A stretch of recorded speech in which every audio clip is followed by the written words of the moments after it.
Assalamualaikum warahmatullahi wabarakatuh.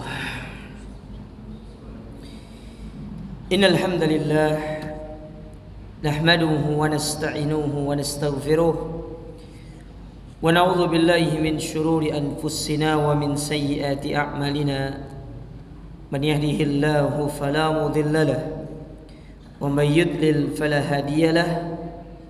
Wa asyhadu an la ilaha illallah wahdahu la syarika lahu wa asyhadu anna Muhammadan abduhu wa rasuluh. Amma ba'd, kaum muslimin wal muslimat, para jamaah yang semoga senantiasa dirahmati Allah. Alhamdulillah, kita bersyukur kepada Allah Azza wa Jalla pada kesempatan yang berbahagia ini. Allah Subhanahu wa taala kembali mempertemukan kita dalam majlis yang mulia ini, majlis ilmu, melanjutkan kembali kajian kita dari risalah yang ditulis oleh Fadilatul Syekh Abdullah ibn Saleh Al-Ubailan rahimahullahu ta'ala, dari kitab beliau yang berjudul Al-Isbah fi Bayani Manhajis Salaf fi Tarbiyati wal Islah, yaitu kaidah-kaidah pokok dakwah salafiyah.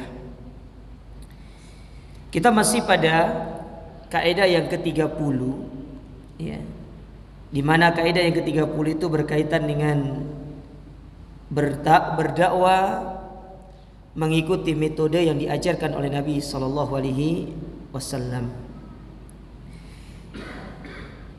Nah, kita telah menyebutkan sanggahan Ibnu Taimiyah atau penjelasan beliau terkait ada satu orang datang ke satu kelompok, lalu kemudian ingin menyampaikan kebenaran, tapi justru orang-orang tersebut menanggapinya berbeda. Namun ternyata ketika si laki-laki ini atau si orang yang ingin memberikan nasihat ini, dia melakukan apa yang diinginkan oleh kelompok tersebut, justru mereka mendapatkan hidayah, maka kita katakan, ya, itu tidak bisa dijadikan sebagai patokan untuk kita berdakwah, karena tetap berdakwah itu harus mengikuti apa yang diajarkan oleh Nabi sallallahu alaihi wasallam. Tidak boleh kita membuat-buat sendiri metodenya. Jadi metode dakwah itu sudah ditetapkan, sudah ditentukan oleh syariat. Sekarang kita lanjutkan apa yang disebutkan di sini oleh penulis.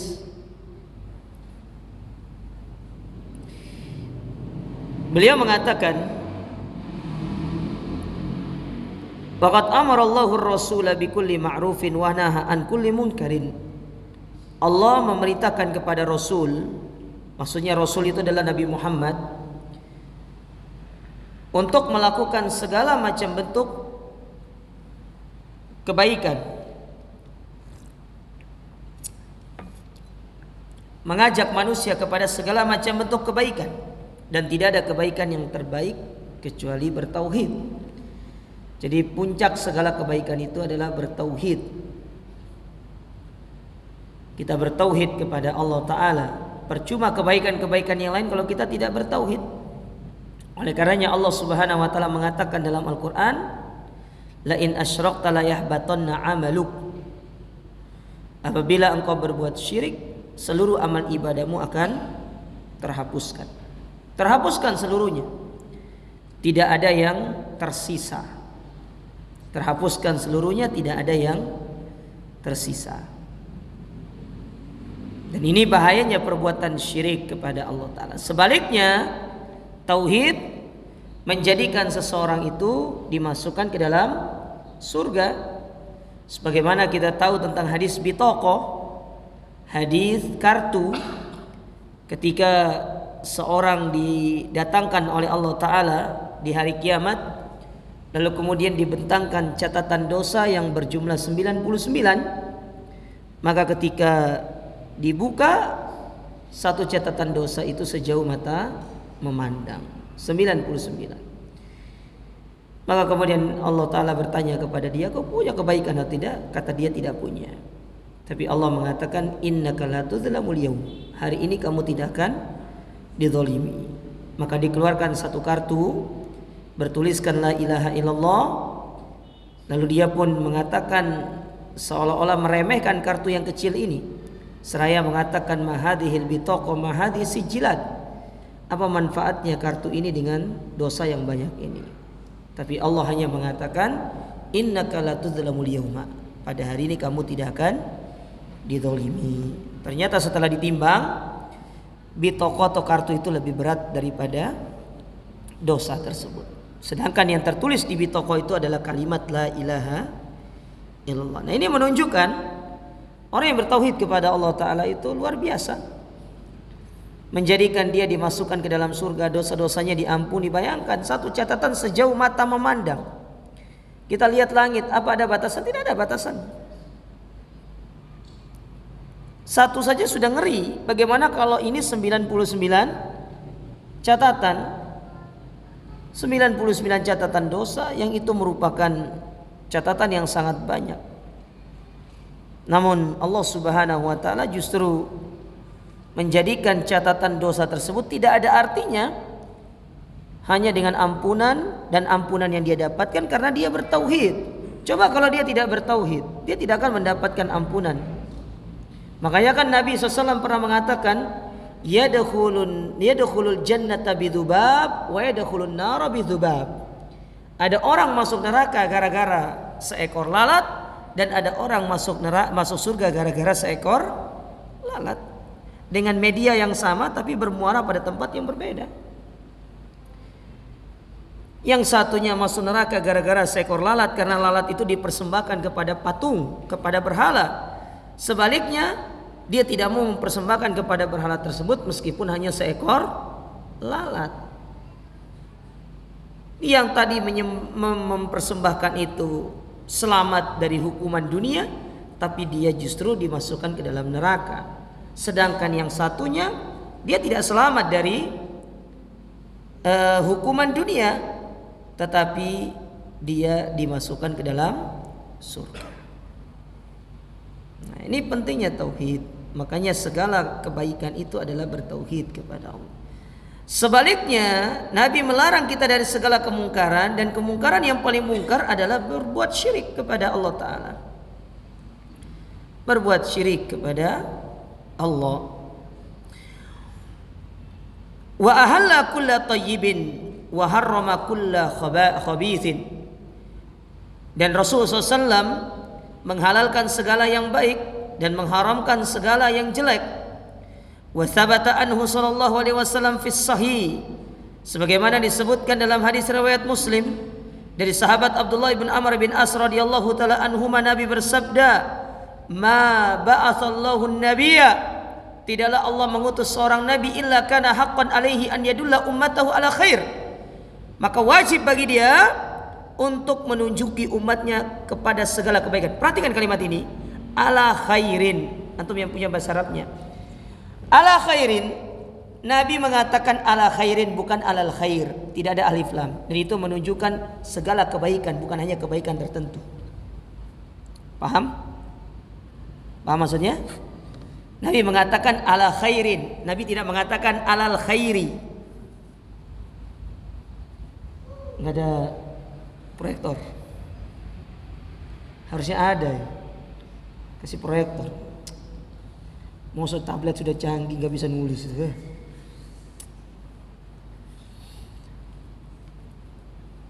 Jadi redaksinya itu ala khairin, bukan alal khair. Ala khairin itu menunjukkan kebaikan yang luas.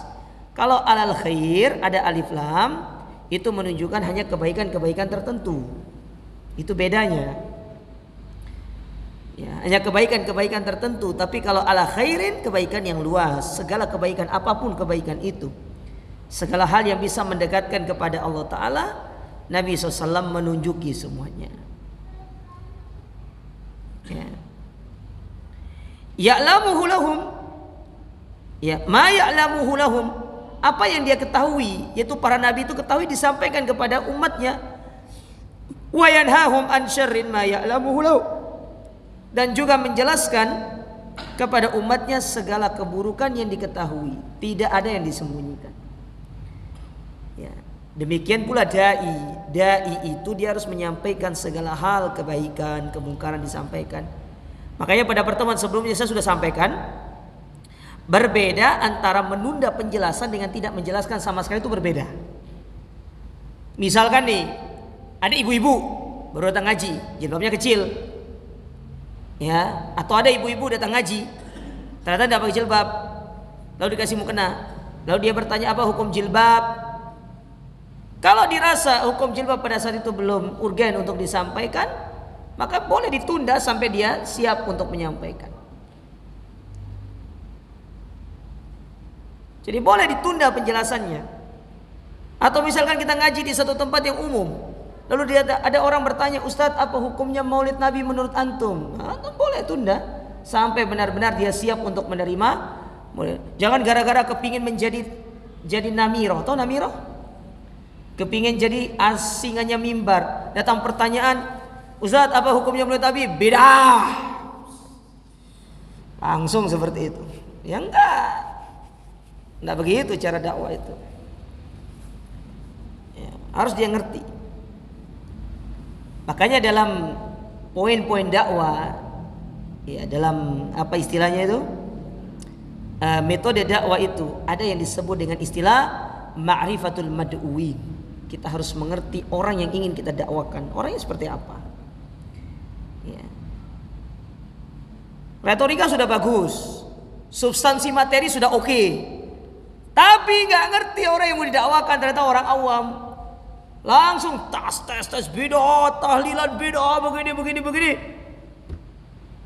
Orang sudah pada telinganya merah. Lalu langsung dia tutup subhanakallahumma rabbana bihamdika, sudah. Takmirnya bilang, Ustaz Masya Allah, dipuji, ceramahnya bagus Ustaz.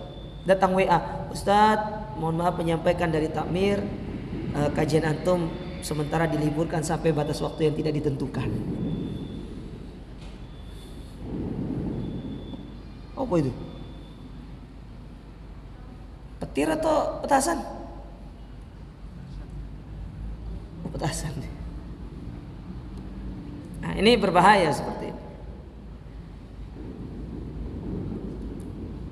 Ya. Maka hati-hati dalam berdakwah itu.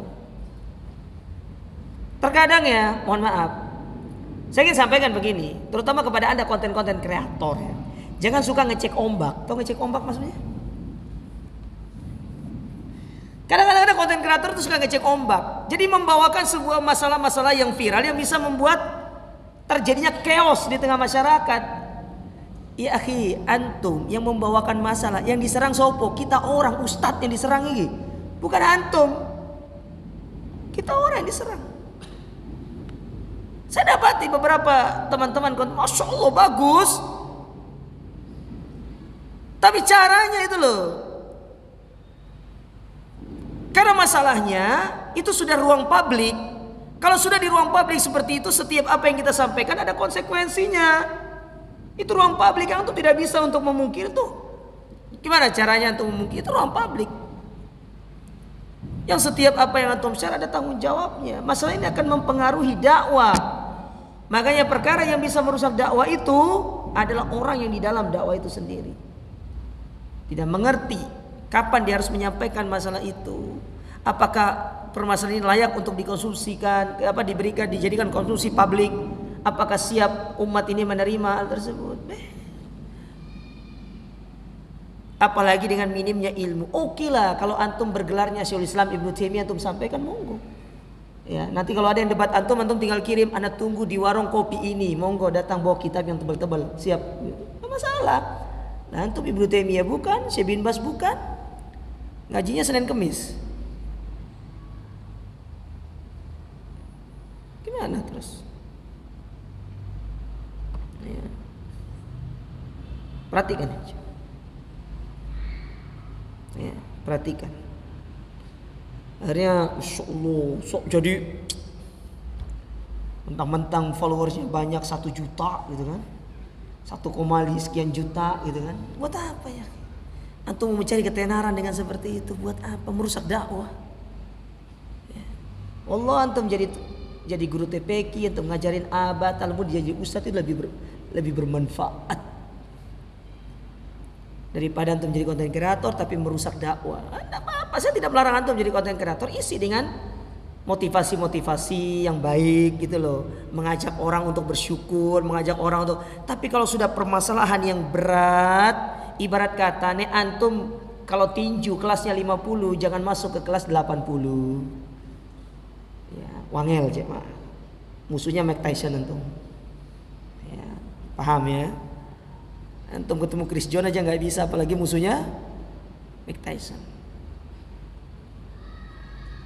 Tahu diri lah. Ini bisa merusak dah. Kita lanjut.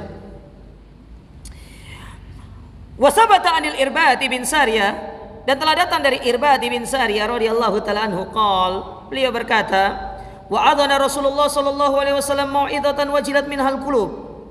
Bahwasanya Rasul pernah memberikan kami wejangan dengan satu wejangan yang wejangan tersebut menjadikan hati-hati kami itu bergetar. Ini menunjukkan wejangan itu tuh dalam gitu loh. Kenapa hatinya bisa bergetar? Dan kata para ulama, sebagian para ulama ketika menjelaskan di antara ciri hati itu hati yang sehat adalah hati yang ketika mendapatkan nasihat dia bergetar. Sebagaimana yang Allah katakan dalam surat apa itu? Al-Anfal ya? Al-Anfal atau Al-An'am? Allah mengatakan innamal mu'minun idza dzukirallahu wajilat qulubuhum wa idza tuliyat alaihim ayatuhu zadatuhum imana wa ala rabbihim yatawakkalun.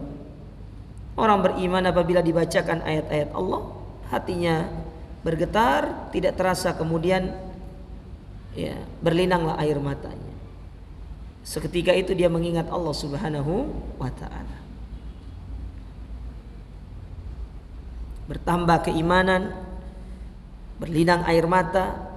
Berlinang air mata bukan karena dia berlinang air matanya bukan karena dia kesandung, kepalanya kesandung tembok atau apa, enggak. Tapi air mata takut. Air mata yang dia takut dengan azab Allah Ta'ala, maka dia menangis. Dan ini yang disebut dengan al-buka min khasyatillah, yaitu menangis karena takut kepada Allah. Dan orang yang menangis karena takut kepada Allah itu ibadah. Ibadah ya, dan itu bisa melembutkan hati. Wa dharafat minhal uyun, lalu kemudian air mata dharafat ya, matanya itu tidak terasa dia meneteskan airnya, mata itu. Qala, maka Irbad berkata, fakulna, maka kami katakan kepada Rasul, ya Rasulullah, ka'anna hadhihi mau'izatu muwaddi', seolah-olah ini adalah nasihat orang yang akan berpisah. Orang yang akan berpisah. Karena biasanya orang yang berpisah itu dia akan memberikan nasihat yang mendalam. Nasihat yang menjadikan orang itu bisa ingat gitu loh nasihat itu. Makanya disebut dengan mau'izatu muwaddi', nasihat orang yang akan berpisah. Wadda'a yuwaddi'u itu artinya meninggalkan, pergi untuk meninggalkan. Ya, ada yang mengatakan wadda'a yuwaddi itu adalah pergi untuk meninggalkan dan dia tidak akan pernah kembali. Itu namanya wadda'a.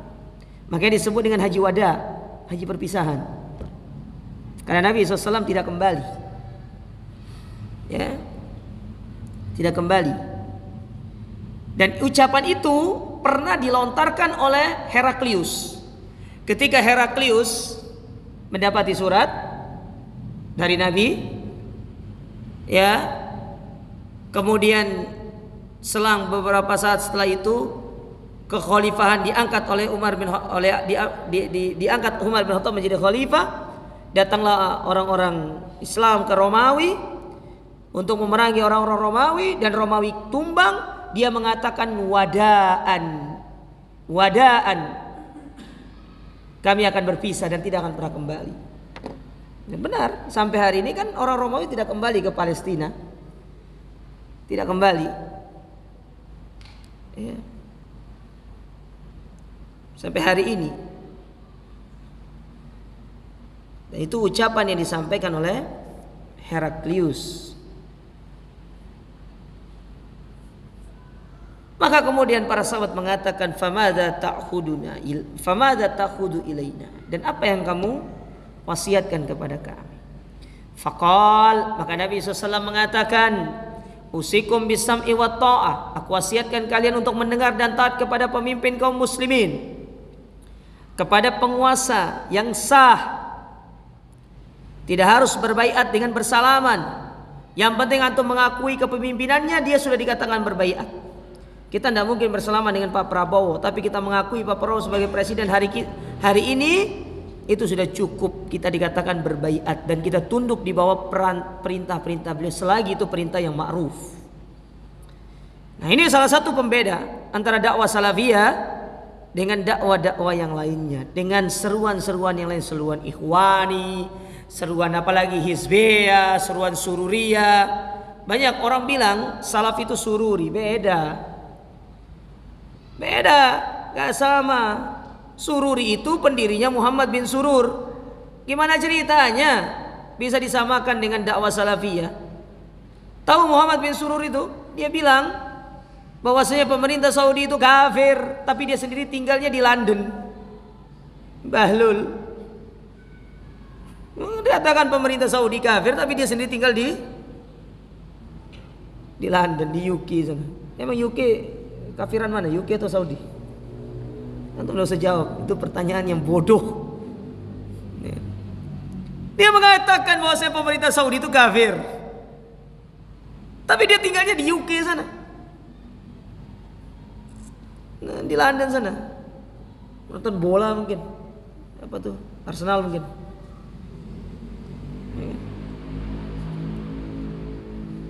Ya, aneh gitu loh orang-orang seperti ini. Ya, lucu.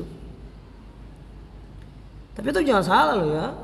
Sururi itu kitab yang dibaca sama kayak kita. Kitab Tauhid Syekh Shalih Fauzan dibaca sama dia. Sahih Bukhari, Sahih Muslim dibaca sama. Cuma itu tadi pemikiran-pemikiran khawarijnya itu loh. Pemberontak. Ya.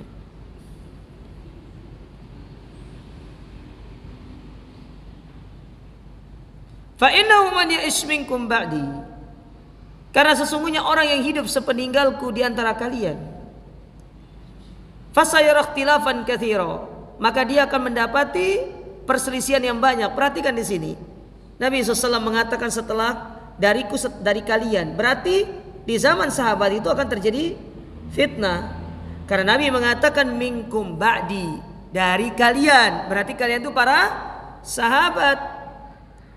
Berarti kalian akan melihat terjadinya fitnah.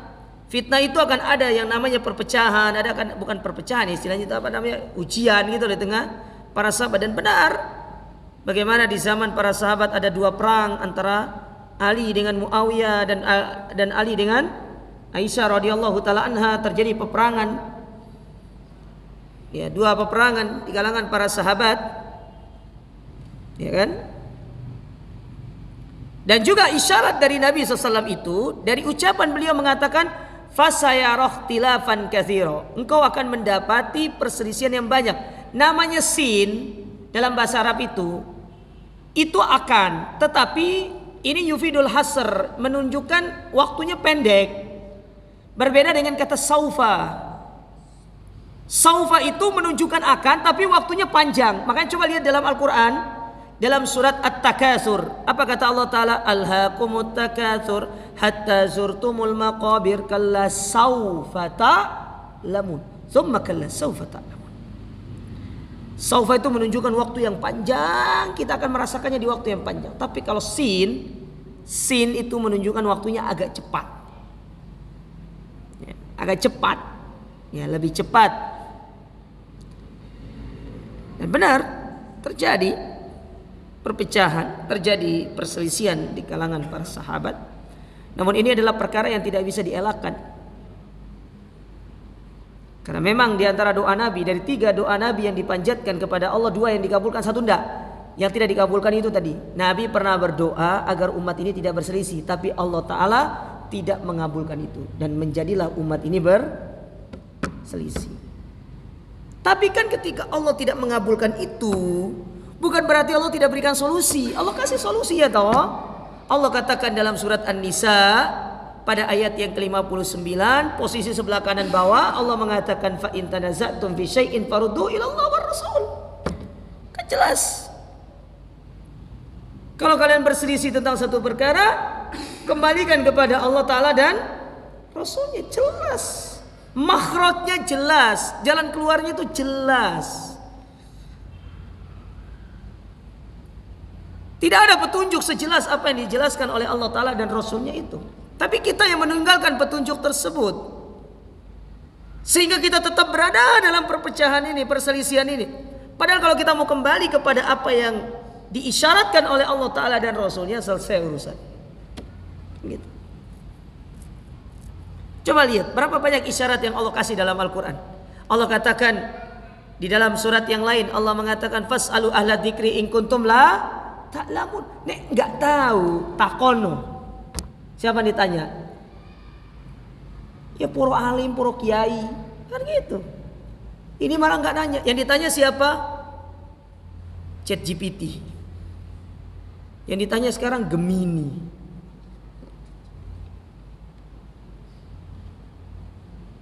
Itu yang ditanya. Kalau dulu yang ditanya itu Mbak Google. Yang ditanya Meta. Itu yang ditanya itu Meta, ChatGPT, Gemini. Besok apa lagi? Alpha, apa lagi ditanya nanti? Ini ditanya. Tanyalah para ahli ilmu. Tanyalah kepada para ulama. Kalau kita tidak bisa menyimpulkan dari artikel-artikel para ulama, maka ambil shortcutnya. Apa shortcutnya? Tanya kepada ustadz. Datang ke satu kajian, dengarkan kajiannya, selesai kajian, ustadz, minta waktunya ustadz, 3 menit aja. Anda punya syubhat ustadz, yang minta begini. Oh ya paham, jazakallah khair ustadz. Gitu. Selesai. Ini malah tanya ChatGPT. ChatGPT itu tidak pernah belajar agama siapa? Coba antum sebutkan riwayat pendidikannya mana? Siapa gurunya? Mana sanadnya? Nggak ada. Tidak ada. Antum tanya ChatGPT, antum tanya Gemini.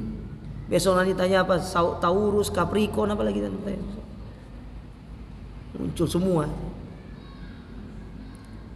Dan saya katakan kemudahan-kemudahan seperti ini menjadikan apa ya? Jadi soul dari menuntut ilmu itu hilang. Kenapa antum dikatakan thalibul ilm? Karena antum mencari. Antum mutola'ah, antum mencari, membuka kitab para ulama, antum baca kitab para ulama, antum datangi para ulama, antum bertanya pada antum berbudakar antum ya saling menjawab dengan itu namanya thalibul ilm. Itu namanya talib. Talib itu dari kata talaba yatlub. Talaban. Ya. Mencari. Kita mencari, kita meminta. Minta untuk dijelaskan kepada, untuk diterangkan, itu namanya talibul ilm. Kita pencari kebaikan. Ini bukan mencari dunia. Coba lihat Nabi SAW ketika mendapati sahabat yang masuk ke dalam Masjid Nabawi untuk belajar. Apa kata Nabi SAW? Marhaban bikum bitolabatil ilm. Selamat datang wahai kalian para pencari ilmu. Disambut sama Nabi. Doa itu. Ya. Makanya Nabi SAW mengatakan dalam hadis, ad-dunya mal'una wa mal'unatun ma fiha wa mal'unun ma fiha. Dunia ini terlaknat dan seluruh apa yang ada dalam dunia ini terlaknat semuanya, illa kecuali zikrullah, berzikir, wa mawala, apa-apa yang Allah cintai, wa alimun wa muta'allimun, dan orang yang alim dan yang belajar kebaikan. Kalau nggak bisa jadi alim, paling tidak muta'allim. Antum jadi muta'allim, jangan jadi muta'alim. Nah, beda itu. Tahu bedanya? Yang satu pakai tasdid, yang satunya panjang ainnya. Satunya muta'allim, yang satunya muta'alim. Apa muta'allim? Muta'allim itu yang belajar. Kalau muta'alim sok tahu, pura-pura tahu, padahal nggak tahu. Kepingin terlihat paling tahu, Akhirnya dia bukan menampakkan kepintarannya, menampakkan kebodohannya. Itu namanya muta'alim, sok tahu. Padahal yang dia bicarakan 0,0. Gak ada. Paling gak jadi muta'alim. Kalau gak bisa jadi alim, jadi muta'alim. Habis waktunya belum? Karena sudah sejam dah ngomong.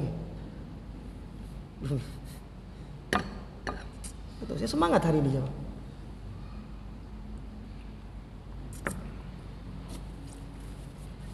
Baik, kita lanjutkan hadisnya. Fa'alaikum bisunnati. Lihat, ketika Nabi menyebutkan case, Nabi sebutkan problem solvingnya.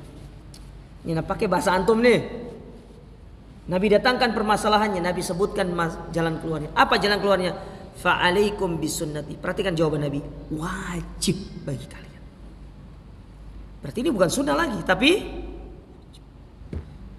maka meninggalkan apa yang diwajibkan oleh Nabi SAW. Itulah yang sebab perpecahan itu bisa berlangsung lama. Nabi katakan fa'alaikum bisunnati wa sunnatil khulafa'ir rasyidin al-mahdiyyin min ba'di. Aku wajibkan kalian kembali kepada ajaranku, kepada sunnahku, dan kepada sunnah para khulafa ar-rasyidin, yang mereka itu ar-rasyid, mereka yang mendapatkan petunjuk bimbinganku. Rasyid itu namanya dibimbing. Al-mahdiyin, yang diberikan petunjuk oleh Allah Ta'ala. Bukan hanya dibimbing, tapi diberikan petunjuk oleh Allah Ta'ala kepada mereka. Tamassaku biha, pegang sunnah itu. Wa addu 'alaiha, gigit dengan gigi geram kalian, bin nawajiz. Wa iyyakum wa muhdatsatil umur, hati-hati kalian dengan perkara baru dalam urusan agama. Fa inna kulla bid'atin dhalalah, karena setiap bid'ah itu semuanya sesat. Enggak ono sih bid'ah sana itu, semua bid'ah sesat. Enak ya di sini ya, bilang bid'ah tuh gampang. Di masjid lain enggak iso aja. Sesat ya mas. Bid'ah itu sesat. Nggak ada bid'ah yang tidak sesat. Dan antum harus ingat, bid'ah itu kaitannya dengan perkara agama, bukan perkara dunia. Ada yang bilang, mas nggak boleh adzan pakai mikrofon, bid'ah. Ini gagal faham tentang masalah bid'ah. Yang dicela oleh Nabi SAW jelas, ya, fi umurina, dalam urusan kami. Kami itu maksudnya kapasitas beliau sebagai Nabi. Urusan agama, urusan dunia tuh mau berinovasi. Kayak misalkan nih AC itu ya, AC itu dipasang begitu untuk mau balik, atasnya di bawah di sana, enggak apa-apa, terserah antum. Urusan dunia kok. Terserah antum, kan yang larang. Antum mau taruh paling atas kah? Atau antum mau balik? Ya apa namanya, outdoornya di indoor, indoornya di outdoor, terserah antum, urusan dunia kok. Tapi kalau sudah urusan agama, Anda tidak punya wewenang dalam masalah itu. Kayak misalkan Anda belajar masak nih, Anda beli buku masak tentang cara membuat kue atau cara membuat apa misalkan ya, apa kira-kira yang enak ya? Cara membuat rawon misalkan. Si aku udah iso buat rawonnya. Si lain masih mandi gitu kan. Berasnya harus basmati, atau ganti dengan misalkan dia mempersyaratkan basmati merek A, antum ganti dengan merek B.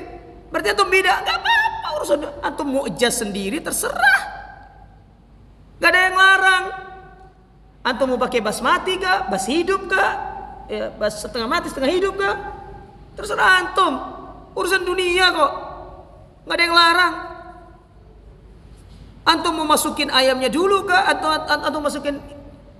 Sekarang nasi mandinya itu ya, mau pakai daging kambing kah, pakai daging onta kah, daging ayam kah, daging buaya kah, terserah. Yang penting dagingnya halal gitu loh. Loh, Ustaz, buaya halal gak? Ya halal. Halal buaya itu. Cuma masalahnya yang makan duluan tuh antum atau dia.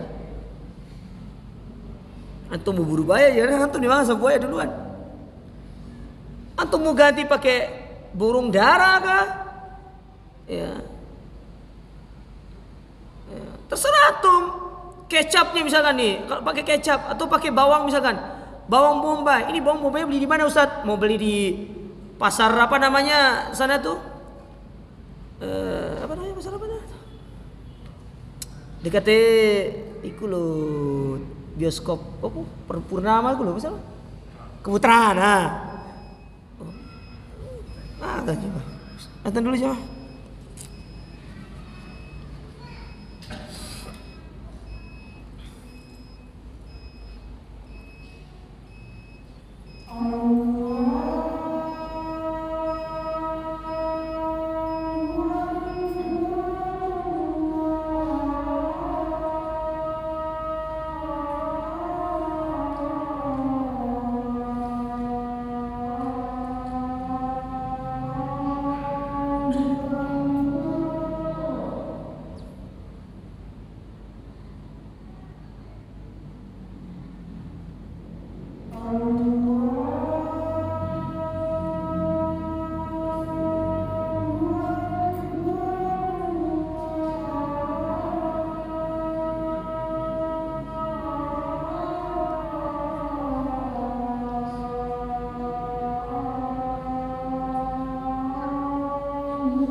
Taib. Kita lanjut sedikit jemaah. Kemudian dikatakan di sini,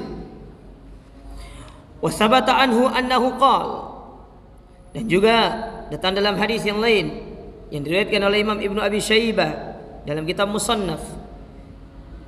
Beliau mengatakan, ma taraktu min syai'in yub'idukum 'anil nar illa waqad haddatstukum bihi, dan tidaklah aku meninggalkan sesuatu yang bisa menjadikan kalian jauh dari neraka, kecuali aku telah menjelaskan itu kepada kalian. Aku jelaskan itu kepada kalian. Dan Nabi SAW tidak ada hal yang disembunyikan. Ya, tidak ada yang disembunyikan. Berbeda dengan sebagian dai-dai sekarang ini, sengaja disembunyikan karena takut ditinggal.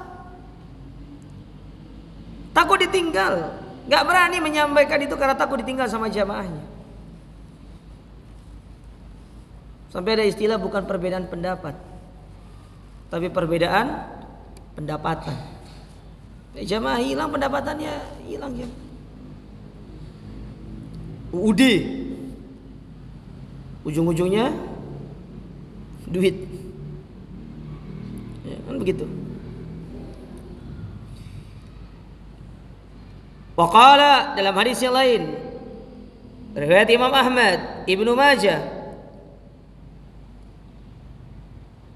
Nabi SAW mengatakan, taraktukum alal bayda, aku tinggalkan kalian dalam satu hal yang sangat putih, lailuha kanahariha, ya, malamnya seperti siangnya. Diumpamakan malam seperti siang itu, kata para ulama, karena terang gitu loh. Satu hal yang sangat jelas, tidak perlu diperdebatkan, jelas. La yazigu anha, tidaklah dia yang berpaling dari hal tersebut ba'di, setelahku, illa halik, melainkan dia pasti akan binasa. Jadi Nabi meninggalkan sunnah beliau, ya.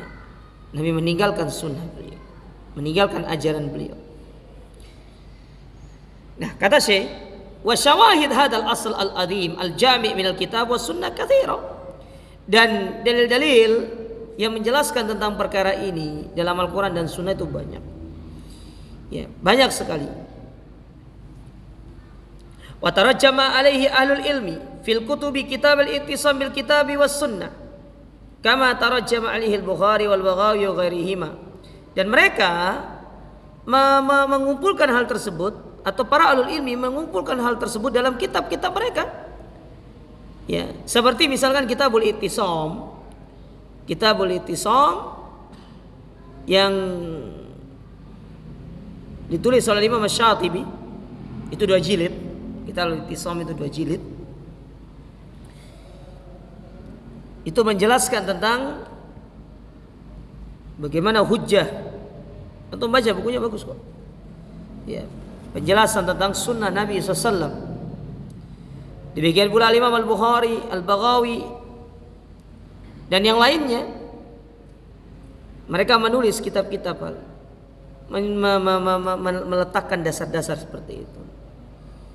Coba lihat, baca Sahih Bukhari, ada kumpulan hadis tentang kewajiban berpegang teguh dengan sunnah, ya, kewajiban berpegang teguh dengan sunnah. Untuk buka dalam Sahih Bukhari,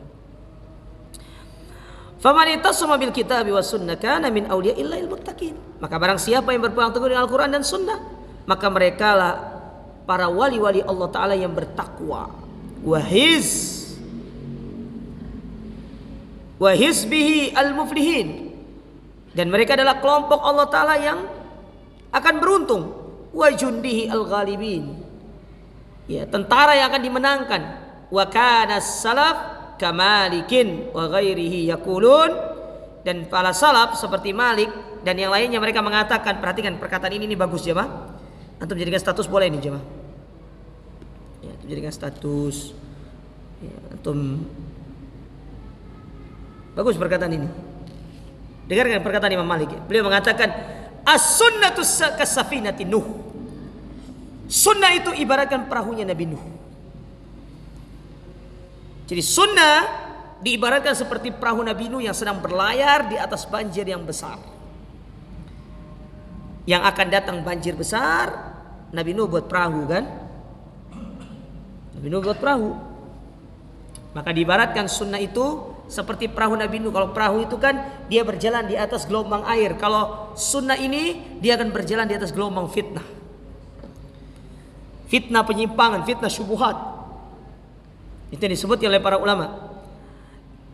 Lalu beliau melanjutkan, man raqibahan najah, yang naik selamat. Naik ke perahu itu selamat. Wa man takhallafa anha ghariq. Tapi kalau tidak mau naik, maka dijamin dia pasti akan tenggelam. Dia pasti tenggelam. Ya.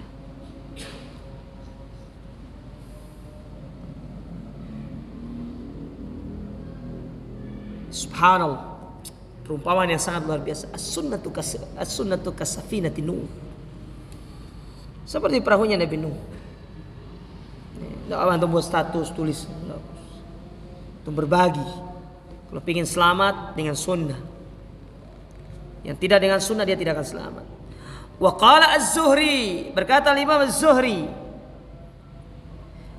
kana man madha min ulama'ina yaqulun. Para ulama-ulama kita dahulu mereka berkata, apa kata mereka? Al-i'tisamu bis sunnah. Berpegang teguh dengan sunnah. Najatun, itulah keselamatan. Kalau ingin selamat, berpegang teguh dengan sunnah. Jangan tinggalkan sunnah Nabi SAW. Ya. Kemudian, idza urifa hada, maka apabila hal ini diketahui, fa ma'lumun annama yahdillahu bihi ad-dallin, maka sudah bisa dipahami yang akan memberikan petunjuk. Ya, maka Allah akan memberikan petunjuk kepada orang-orang tersesat. Wa yurshidu bihil ghawin, dan Allah akan membimbing orang-orang yang mereka itu menyimpang. Wa yatubu bihi alal asin, Allah akan menerima tobat orang-orang yang bermaksiat. La budda an yakuna fima ba'atsallahu bihi rasula minal kitabi was sunnah. Tapi wajib untuk kita itu mengikuti apa yang Allah mengutus rasulnya dengan hal tersebut. Wa illa,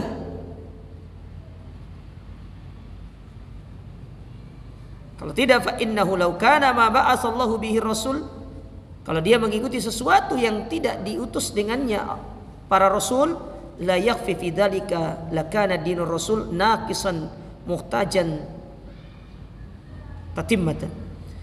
Maka niscaya agama rasul atau agama yang dibawa oleh Nabi tidak akan sempurna, dia akan berkurang, dia akan kurang. Nah, oleh karena itu para jamaah sekalian ya, satu kaidah yang sangat penting di sini. Perselisihan itu ada, tapi kan tidak bisa kita pungkiri. Namun Rasul tidak hanya mengabarkan kepada kita tentang perselisihan, tapi wajib bagi kita untuk mengambil cara yang tepat keluar dari perselisihan tersebut. Wallahu a'lam bishawab. Insyaallah kita lanjutkan pada pertemuan berikutnya. Semoga bermanfaat. Aku qouli hada. Subhanakallahumma rabbana bihamdika asyhadu an la ilaha illa anta astaghfiruka wa atubu ilaik wa akhiru da'wana alhamdulillahi rabbil alamin. Assalamualaikum warahmatullahi wabarakatuh.